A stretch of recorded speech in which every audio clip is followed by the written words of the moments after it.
Were you surprised at all in terms of how people are responding, for example, in the Free State, in the Eastern Cape, in Not at Mpumalanga and all. Limpopo, compared to people maybe more in Gauteng and in the Western Cape?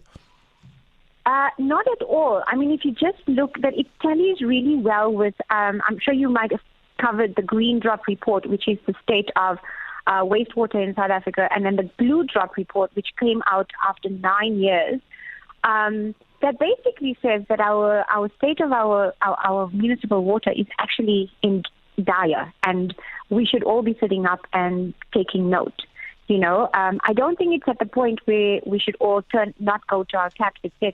There are pockets of areas, like you said, that have good drinking water coming out of the taps.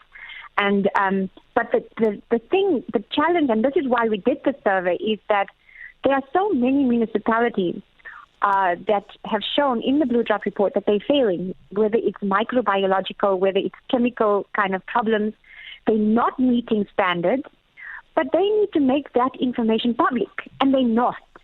And so this is to try and raise awareness around the fact that in those municipalities, can people trust the water that they're drinking? And the vast majority don't. And so it says what the Blue Drop is saying. It gives it, it verifies it. Currently, what do we rely on as far as communication on the quality of water? Where do we get it? I mean, do we rely purely on the municipalities that they must tell us? I mean, yeah, I wonder if they are failing, they will certainly want to tell us that they are failing.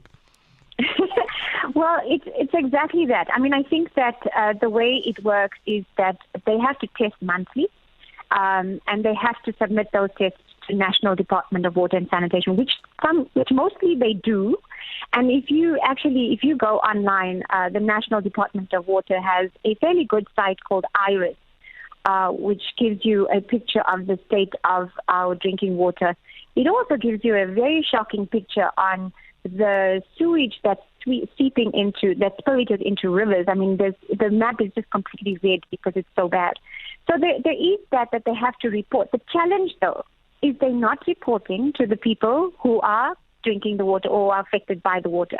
And by legislation, by law, if there's a problem with the water, they need to publicly state that. So you had that recently in a few places, so Makanda, Nelson Mandela Bay, where the municipalities had to issue boil notices. So they have to publicly come out and say, don't drink your water for whatever reason. And most of the time it's been high levels of E. coli in the water. So they legally they have to do this, but they're not doing it. And as far as then people not trusting, are people falling ill? Is that the reason why, or they just don't trust the smell, or maybe I know folks in Hammanskraal, for example, they're battling with that water situation there, and they would say even the color of the water is just wrong, and there are things floating in there, and so on and so forth. No, there's a range of reasons. There are a range of reasons. From the smell, and sometimes people would say it smells too much like chlorine, so there's too much chlorine in the water. But other times people have, they've said it smells like poo, and other kind of, like the smell is definitely that. Also, it's not clear. People have said that there's particles hanging around or floating in the water. I mean, we had a respondent that said that tadpoles came out of the tap, and that was like quite a shock to us.